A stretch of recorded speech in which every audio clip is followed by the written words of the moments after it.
바다를 항해하는 배나 요트를 보면 그 밑에 배 밑 부분에 무게 중심을 잡아주는 장치가 설치되어 있습니다. 이것이 있어야 파도가 몰아치고 또 배가 심하게 기울어질 때에도 쉽게 넘어지지 않도록, 전복되지 않도록 그 밑에 장치가 붙들어 주는 것입니다. 이걸 복원력이라고 합니다.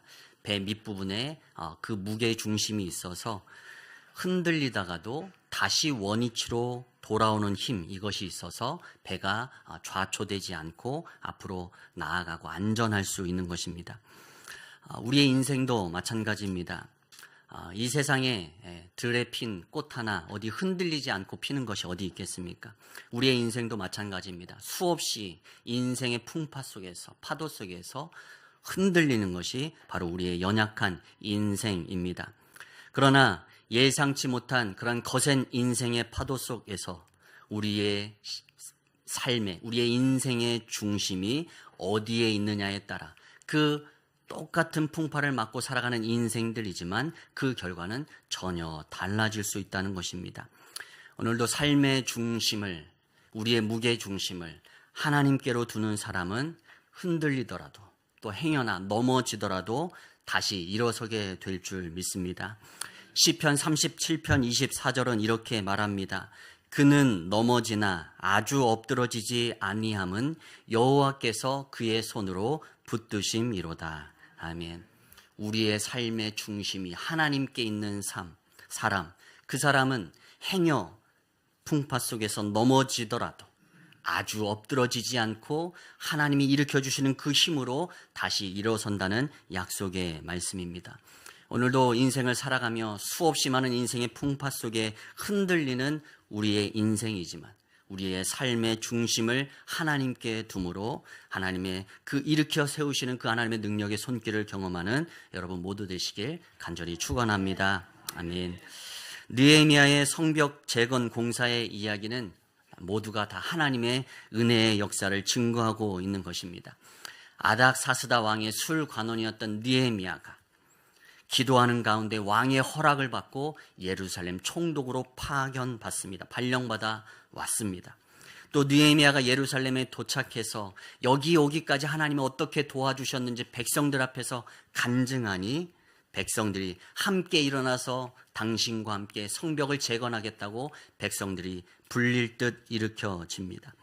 하나님과 또 하나님의 사명에 순종한 지도자 느헤미야와 또 그 하나님의 사명에 순종하여 느헤미야와 더불어서 동역한 하나님의 백성들, 이 삼박자가 합쳐져서 오늘도 예루살렘 성벽이 세워져가는 놀라운 하나님의 역사가 일으켜지고 있는 것입니다. 그러나 우리가 잘 아는 대로 하나님이 도우시고 또 하나님이 세우신 지도자 느헤미야를 중심으로 이스라엘 백성들, 예루살렘 성의 백성들이 함께 모여서 합력하고 있지만 이 항해가, 이 사역의 과정이 결코 순탄하지만은 않았습니다. 대적들의 방해와 공격, 그리고 이스라엘 내부의 문제에 이르기까지 성벽 공사의 과정은 매우 어려운 과정이었습니다. 그리고 이제 오늘 그 공사의 마지막 부분에 이르렀습니다. 오늘 6장 1절 말씀입니다. 우리 같이 한번 6장 1절 말씀 다시 한번 읽겠습니다. 시작. 산발랏과 도비야와 아라비아 사람, 내가 성벽을 건축하여 허물어진 틈을 남기지 아니하였다 함을 들었는데 그때는 내가 아직 성문에 문짝을 달지 못한 때였더라. 아멘. 이제 느헤미야 6장에 이르러서는 예루살렘 성벽 재건이 거의 마지막 단계에 이른 시점입니다. 성벽이 다 이미 연결되었고 반절만 쌓여져 있던 성벽이 이제 끝까지 원래 높이까지 다 쌓여졌습니다.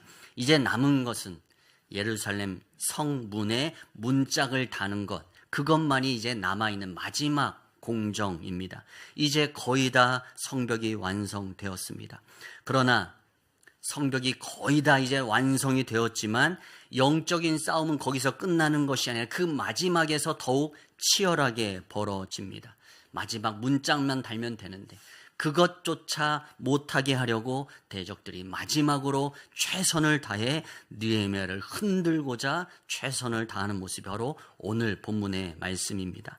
오늘 이 예루살렘 성벽 재건에 대한 사명을 맡은 자인 느헤미야가 어떻게 그 대적들의 마지막 공격에서도 흔들리지 않고 그 사명을 감당할 수 있었는지 오늘 세 가지로 함께 은혜를 나누고자 합니다. 먼저 첫 번째, 대적들의 공격은 유혹이었습니다. 오늘 2절 말씀에 보면 산발락과 게셈이 느헤미야에게 말을 걸어옵니다. 이렇게 말합니다. 오라, 우리가 오노 평지 한 촌에서 서로 만나자. 느헤미야서를 읽으면서 반복적으로 끊이지 않고 나오는 이름이 산발락, 도비야, 게셈이라는 이 성벽이 다시 재건되는 것을 반대하는 대적들의 이름입니다. 오늘도 느헤미야가 예루살렘 성벽 이제 마지막 문짝만 달면 되는데 다시금 그 대적들이 그를 방해하고 나섭니다. 그런데 이번에는 그들을 향해서 칼을 들고 창을 들고 반대하는 것이 아니라 대화를 하자고 유화책을 쓰는 것입니다. 싸움을 거는 것이 아니라 이번에는 대화를 한번 해보자, 대화를 통해서 한번 풀어보자라고 유화책을 쓰고 있는 것입니다. 대적들이 이제 그만 싸우고 함께 한번 이야기 나눠보자 이렇게 제안할 때 느헤미야는 아마 흔들렸을 것입니다. 대적과 이제는 싸우지 않아도 되고 무엇인가 화평과 또한 화친을 맺을 수 있는 기회가 주어진 것입니다.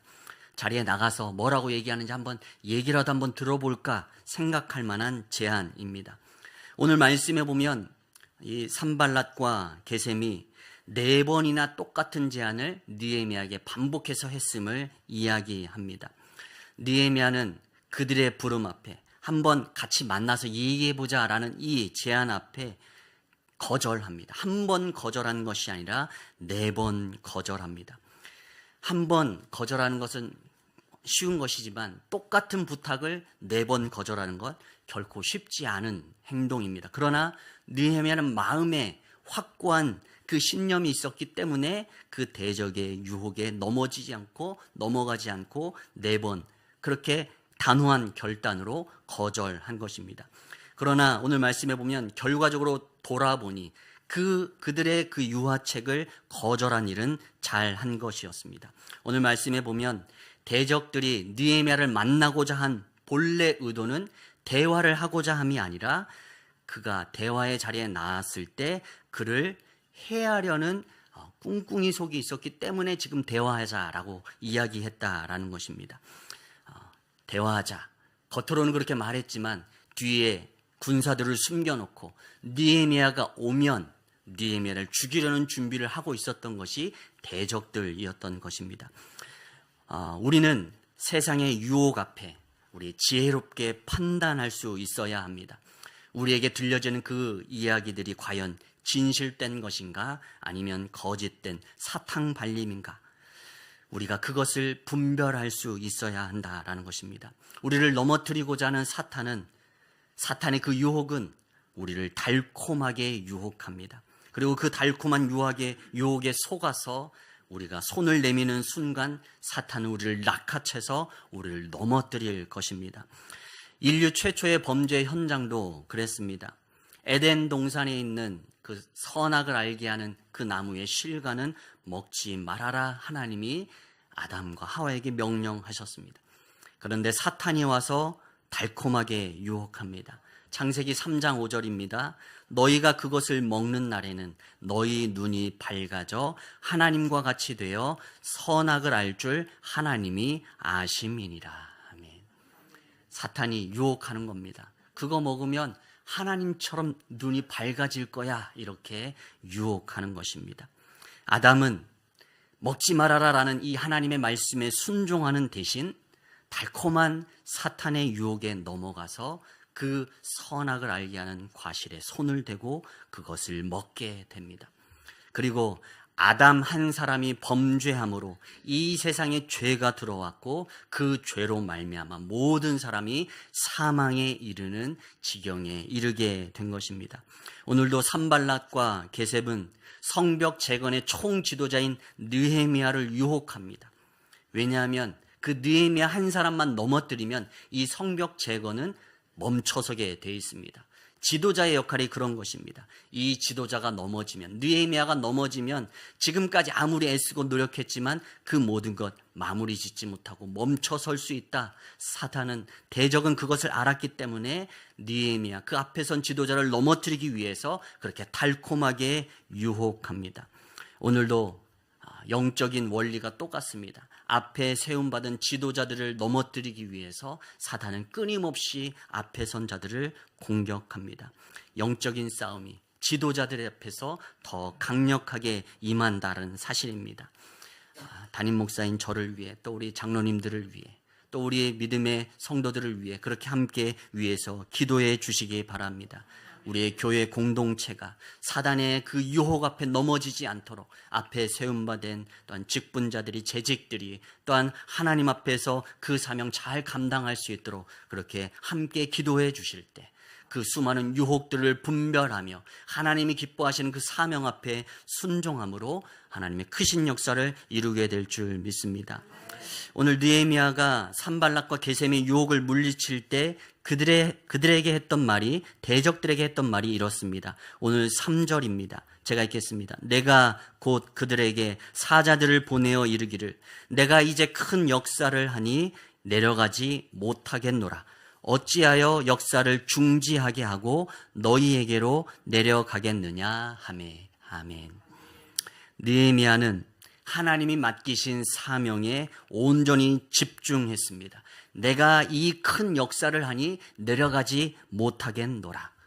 지금 성벽을 쌓는 일 앞에 그 어떤 것도 느헤미야는 눈에 들어오지 않습니다. 앞에서 봤던 말씀들의 느헤미야의 모습은 일관됐습니다. 그렇게 맡겨진 사명을 위해 최선을 다했던 것이 느헤미야였습니다. 느헤미야는 성벽 재건 공사 현장을 떠나지 않았습니다. 또 대적들이 공격해 올지 모른다는 이야기를 듣고 공사 기간 옷을 벗지 않고 물을 기르러 갈 때도 무기를 가지고 갔다 기록합니다. 그리고 공사 기간, 총독으로 재직하는 이 기간 마땅히 받아야 할 월급도 받지 않고 오로지 이 성벽 재건에 힘쓰도록 최선을 다했던 것이 바로 느헤미야의 모습이었습니다. 느헤미야는 와라, 우리 한번 이야기해보자 라는 이 대적들의 유혹 앞에 내가 이 큰 역사를 감당하고 있는데 하나님이 내게 맡기신 사명의 자리가 여기인데 내가 어디를 가겠느냐, 나는 가지 않겠노라. 그들에게 단호하게 4번이나 그들의 유혹을 뿌리쳤습니다.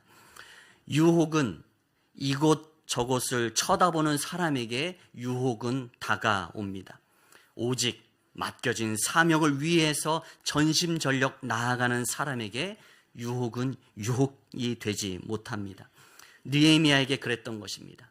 그들의 유혹은 느헤미야에게 전혀 유혹이 되지 않았습니다. 왜냐하면 내게 주신 사명의 자리가 있는데 내가 어딜 가겠느냐. 그들의 유혹을 뿌리쳤던 이유가 그에게 맡겨주신 사명 때문이었습니다. 오늘도 우리에게 주신 사명, 그 사명을 감당하기 위해 최선을 다할 때 사단의 유혹은 우리에게 결코 틈타지 못하게 될 줄 믿습니다. 사명이 때로는 내가 감당하기 어려운 버거운 사명이라 할지라도 그 사명이 내게 복이 되는 이유는 그 사명 때문에 우리의 눈이 세상을 향해 나아가지 않게 되기 때문인 줄 믿습니다. 하나님이 내게 주신 그 사명 충성스럽게 감당하기 위해서 세상 또 곁을 돌아볼 그런 여유가 없습니다. 오직 내게 주신 이 사명의 자리를 믿음으로 감당해내기 위해 힘써 나아가다 보면 그 사단의 유혹은 우리가 자연히 우리에게서 멀어지게 되는 줄 믿습니다. 우리에게 주신 하나님의 사명이 무엇입니까? 우리의 교회와 또는 우리의 가정과 우리의 일터에서 하나님께서 내게 맡겨주신 사명을 충성스럽게 감당할 때 우리는 사탄의 달콤한 유혹을 물리칠 수 있는 줄 믿습니다. 교회를 지키고 가정을 지키고 또한 일터를 지키기 위해 맡겨주신 그 사명의 자리에서 그 자리를 떠나지 말고 그 사명 충성스럽게 감당할 때 우리는 그 사단의 유혹을 넉넉히 이겨낼 줄 믿습니다. 이런 이야기가 있습니다. 한 사람이 가슴 높이쯤 되는 그 거센 물살을, 이 강을 건너가야 합니다. 이 강이 가슴 높이쯤 되고 물살이 거세니 건너가기가 쉽지 않은 강입니다. 그런데 걸어서 건너가야 되는 상황입니다. 그런데 자신의 몸무게보다 무거운 짐을 지고 그 강을 건넙니다. 그러면 그 사람은 무사히 그 강을 그 반대편까지 건너가게 되는 것입니다. 그런데 맨몸으로 그 강을 건너가는 사람은 그 거센 물살을 이겨내지 못하고 물살에 휩쓸려서 떠내려가게 되는 것입니다. 우리의 삶의 어깨에 지어진 그 사명, 때로는 그것이 무겁다고 불평이고 또 원망의 이유가 될지는 모르지만 그것은 오히려 나 자신을 하나님 앞에 바로 세우는 그런 하나님의 축복의 도구임을 늘 기억하길 간절히 소망합니다. 우리에게 주신 사명을 충성스럽게 짊어지고 나아가게 될 때 세상의 어떠한 풍파 속에서도 유혹 속에서도 하나님 앞에 변함없이 바로 나아갈 수 있게 하는 힘, 그것이 바로 우리에게 주신 사명을 충성스럽게 감당하는 자에게 주시는 하나님의 복인 줄 믿습니다. 오늘도 우리에게 주신 사명의 자리를 충성으로 감당해내므로 사단이 유혹을 물리치는 여러분 되시길 간절히 축원합니다. 두 번째 공격은 거짓 소문입니다. 느헤미야가 대적들의 유혹에 넘어가지 않고 4번이나 거절하자, 5번째는 산발랏이 느헤미야에게 봉하지 않은 편지를 인편으로 보냅니다. 편지는 봉하여져야 원래 맞습니다. 그런데 봉하지 않았습니다. 그것이 무엇을 뜻하겠습니까? 이것이 전하여지는 과정 속에서 누구나 열어볼 수 있게 해서 산발랏의 이 편지가 주변 사람들에게 소문으로 퍼지기를 산발랏이 원했다라는 것입니다. 의도적으로 봉하지 않은 편지를 보낸 것입니다. 그런데 그 편지에 쓰여진 내용이 무엇인가 하면 유언비어입니다. 느헤미야가 진행하는 이 예루살렘 성벽 재건 공사는 바사 제국을 향해 모반을 꾸미는 것이다 라고 주장하는 그 유언비어를 그 편지에 써 내려가는 것입니다. 오늘 말씀에 이렇게 말합니다. 너는 유다 사람들이 모반하려 하여 성벽을 건축한다 하나니 내가 그 말과 같이 왕이 되려 하는도다. 지금 이 말이 왕에게 들릴지라. 그런즉 너는 이제 오라 함께 의논하자. 아멘. 느헤미야가 이 편지를 받고 얼마나 억울하겠습니까? 아닥사스다 왕 그 수산궁에서 왕의 술관원으로 편안하게 지내는 것을 포기하고 민족의 재건을 위해서, 예루살렘 성벽 재건을 위해서 이 험지에 와서 사명을 감당하기 위해 힘쓰고 있는데 내가 모반을 꾸미고 있다고? 느헤미야가 이 편지를 보자 매우 억울하고 또 분노가 일어났을 것입니다. 지금 산발랏은 느헤미야를 향하여서 악의적인 거짓 소문을 만들어내고 있는 것입니다. 그리고 이 소식이 조만간 아닥사스다 왕에게 들려지게 될 것이니 네가 위험에 처하게 될 것이니 와서 함께 의논하자. 다시금 겁을 주면서 협상의 자리로 나오도록 유혹하고 있습니다. 처음에는 사탕발림으로 4번이나 그를 꼬드기지만 넘어가지 않자 이제는 위협을 하는 것입니다. 거짓말을 덧보채서 이것이 왕에게 들릴 것이니 함께 와서 의논하자 겁박하며 협박하는 것입니다. 그러나 느헤미야는 결코 이 대적의 공격에 흔들리지 않습니다. 느헤미야는 먼저 산발랏의 편지를 받고 사실관계를 정확하게 설명합니다. 이렇게 말합니다. 내가 말한 바 이런 일은 없는 일이요 내 마음에서 지어낸 것이라. 느헤미야는 내가 이런 말 한 적 없다. 자신을 향한 소문이 거짓이라고 그 앞에 확실하게 자신의 이 사실관계를 드러냅니다. 그리고 느헤미야는 지금 이 편지가 오는 동안 다 회람되었으니 모든 소문이 이스라엘 백성들 가운데 퍼졌을 것입니다. 우리가 지금 바사 제국을 향해서 역모를 꾀하고 있는 거래. 지금 이 소식이 들려지게 되면 우리가 크게 벌받을 거래. 라는 이 소문이 이스라엘 백성들에게 파닥에 퍼져 있습니다. 그러나 느헤미야는 오늘 말씀에 보면 백성들을 향해서, 이스라엘 백성들을 향해서 그의 편지가, 그들의 말이 사실이 아니라고, 거짓이라고 해명하려 들지 않습니다. 그리고 느헤미야가 취했던 단 한 가지 행동, 그것은 무엇인가 하면 바로 기도하는 일이었습니다. 오늘 느헤미야는 그 거짓 소문 앞에, 억울한 이 누명 앞에 사람들을 찾아다니며 자신의 정당함을 주장하기보다 하나님 앞에 기도합니다. 이렇게 기도합니다. 이제 내 손을 힘입게 하옵소서. 아멘. 느헤미야는 자신의 모든 것을 아시는 하나님 앞에 내어 맡기고 오직 기도함으로 이 모든 어려움을 극복해 나가고 돌파해 나가고 있는 것입니다. 산발랏이 원하는 것은 이와 같은 거짓 소문이 퍼져나가서 느헤미야가 두려움에 휩싸이고 또 그로 인해서 성벽 공사가 멈춰서는 것, 그것이 바로 산발랏이 편지를 보낸 목적입니다. 그러나 느헤미야는 그 산발랏의 거짓 소문에 흔들리지 않고 기도하면서 계속적으로 이 성벽 공사를 진행해 나갑니다. 잠언 6장에 보면 하나님께서 미워하시고 싫어하시는 것 7가지를 나열하는데 그 중에 3개가 바로 말과 관련된 것입니다. 하나님이 이것을 미워하고 싫어하신다 말씀하십니다. 그것이 무엇인가 하면 첫 번째, 거짓된 혀, 또 두 번째, 거짓을 말하는 망령된 증인, 또 세 번째, 형제 사이를 이간하는 자. 이러한 자를 하나님이 미워하신다, 싫어하신다 말씀하십니다. 말, 거짓말, 이것을 하나님이 싫어하신다라는 것입니다. 요즘은 SNS가 너무도 대중화되어서 거짓 소문이 얼마나 잘 퍼져나가는지 모릅니다. 예전에 아니땡 굴뚝에 연기 날까 어떤 소식을 들으면 그래도 뭐 건덕지가 있으니까 소문이 나겠지 이런 생각들을 하면서 뭐뭐 했더라 카더라 이 소식을 들으면서도 사실이라고 너무 쉽게 생각해버리는 경향들이 우리에게 있습니다. 그러나 우리는 말을 들을 때 잘 판단하여 듣고 또 잘 할 줄 알아야 합니다. 뭐뭐 했다더라 라고 말하는 것을 들으면 정확하게 확인해 봐야 되는 사실관계가 무엇인지 한번 의심해 봐야 합니다. 그리고 확인되지 않은 일은 말로 옮겨서는 안 됩니다. 왜냐하면 그것은 아직 사실인지 거짓인지 내게 확인되지 않았기 때문입니다. 그런 말은 들으면 그냥 그 자리에서 잊어버려야 하는 것입니다.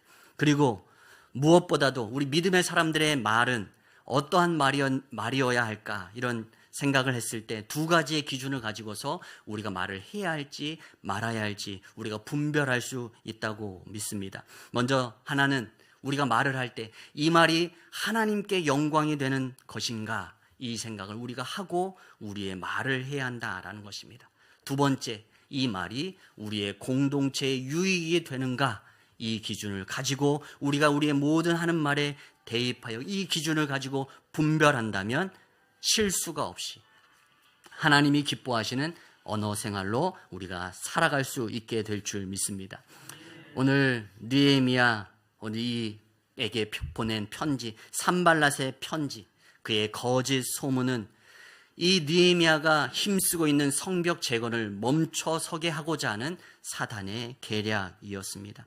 그러나 느헤미야는 그 모든 거짓 소문 앞에 잠잠히 입을 닫고 오직 하나님을 향하여 기도합니다. 이제 내 손을 힘입게 하옵소서.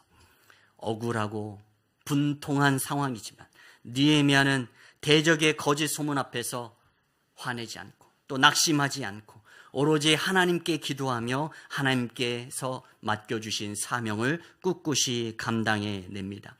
사탄이 원하는 것은 우리가 낙심하여 주님의 일을 멈추는 것, 그것이 바로 사탄이 원하는 것입니다.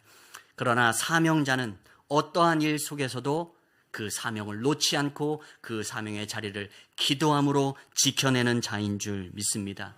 오늘도 우리의 삶의 자리에 또 우리의 사역의 자리에 우리의 사명의 자리에 어떠한 어려움과 아픔이 있다 하더라도 그 문제 앞에서 기도하길 힘쓰므로 기도로 그 주의 능력을 공급받아서 그 사명을 넉넉히 감당해내는 우리 모두가 되기를 간절히 소망합니다. 또 마지막으로 대적들의 공격은 여기에서 끝나지 않습니다. 3번째 공격은 죽음의 위협입니다. 오늘 말씀 뒷부분에 보면 스마야라는 선지자가 있는데 이 스마야 선지자가 바깥 출입을 하지 않고 두문불출합니다. 그래서 느헤미야가 그 스마야 선지자를 찾아갑니다. 그랬더니 스마야 선지자가 느헤미야에게 이렇게 말합니다. 그들이 너를 죽이러 올 터이니 우리가 하나님의 전으로 가서 외소 안에 머물고 그 문을 닫자. 저들이 반드시 밤에 와서 너를 죽이리라. 아멘. 스마야 선지자가 말하는 것입니다. 대적들이 너를 이 밤에 죽이러 올 것이니 이제 성전 안에 들어가서 함께 숨어서 그 생명을 지키자. 죽이려고 오는 그들로부터 우리가 피하자 말하는 것입니다. 지금 이 스마야 선지자의 말은 느헤미야를 곤경에 빠뜨리기 위한 대적들의 함정이었습니다. 우리가 잘 알듯이 하나님의 성전은 아무나 들어갈 수 없는 거룩한 곳입니다. 거룩하게 구별된 제사장과 레위인만이 성전에 들어갈 수 있는데 지금 하나님 전으로 숨어 들어가라 말하는 이 스마야 선지자의 이 조언은 하나님께로부터 나온 말이 아니라 대적들에게서 뇌물을 받고 지금 느헤미야를 곤경에 빠지기 위한 함정이라는 것입니다. 느헤미야는 그 말을 듣고 스마야에게 말합니다. 나는 들어가지 않겠노라. 나를 생각해 주는 척하는 말이었지만 스마야의 말은 함정이었습니다. 느헤미야는 알고 있었습니다. 하나님의 말씀을 알고 있었습니다. 그래서 이것이 하나님이 주신 도움의 손길이 아니라 나를 함정에 빠뜨리고자 하는 대적의 손길임을 분별할 수 있었습니다. 하나님의 성전은 거룩한 자만이 들어갈 수 있는 곳인데 나는 들어갈 수 없는 것인데 왜 나를 보고 들어가라고 하나? 지금 스마야 선지자의 말씀을 기준으로 분별하여서 그것이 하나님의 뜻이 아님을 알고 그 유혹을, 그 함정을 물리칩니다. 우리가 하나님의 말씀 앞에 바로 서 있을 때 사단의 유혹과 공격 앞에서도 흔들리지 않고 믿음의 길로 올곧게 나아갈 수 있게 되는 줄 믿습니다. 에베소서 6장 말씀에 보면 하나님의 전심갑주의 이야기가 있습니다. 진리의 허리띠, 또 의의 호심경, 또 평안의 복음의 신, 믿음의 방패, 구원의 투구, 그리고 마지막 유일한 공격의 무기인 성령의 검, 말씀의 검입니다. 하나님께서 우리에게 주신 공격 무기, 바로 성령의 검, 말씀의 검, 그것으로 사탄의 유혹과 그 함정을 물리쳐 낼 수 있는 줄 믿습니다.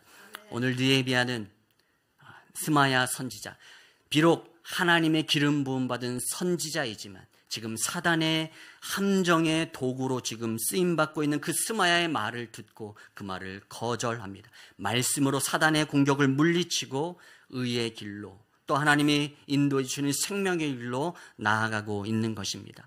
오늘 우리의 삶 속에 닥쳐오는 수많은 공격 속에서 말씀을 붙들고 승리하는 여러분 모두 되시길 간절히 축원합니다.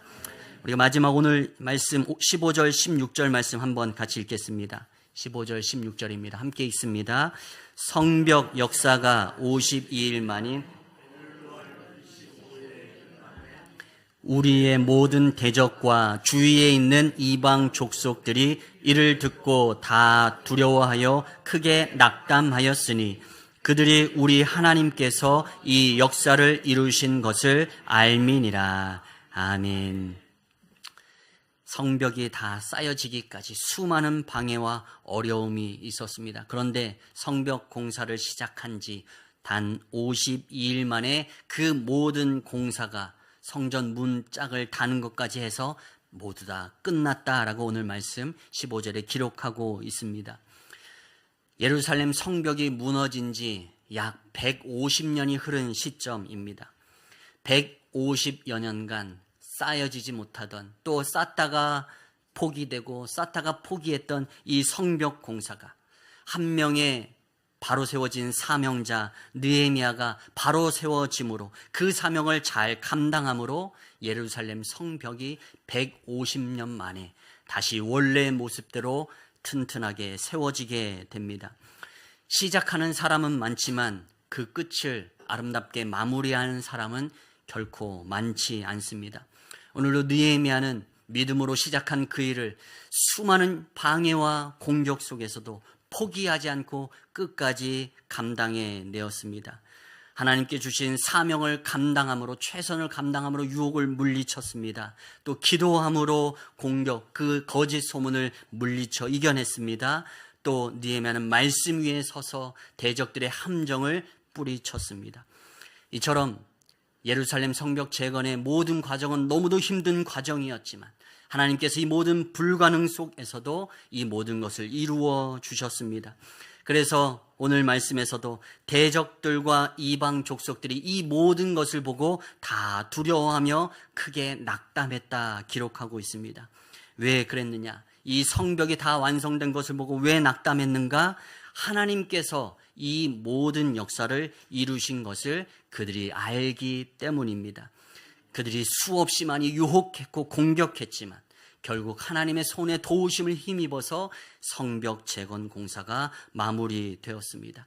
하나님의 일, 사람의 힘으로는 이룰 수 없습니다. 느헤미야처럼 인생의 수많은 풍파 속에서도 흔들리지 않고 이 사명을 감당해냈던 것처럼 오늘도 우리의 삶에 허락하신 그 사명을 충성스럽게 감당해내므로 하나님 앞에 또 사람들 앞에 하나님의 영광을 드러내는, 그리고 하나님의 역사를 드러내는 그러한 인생들 되길 간절히 소망합니다. 아멘.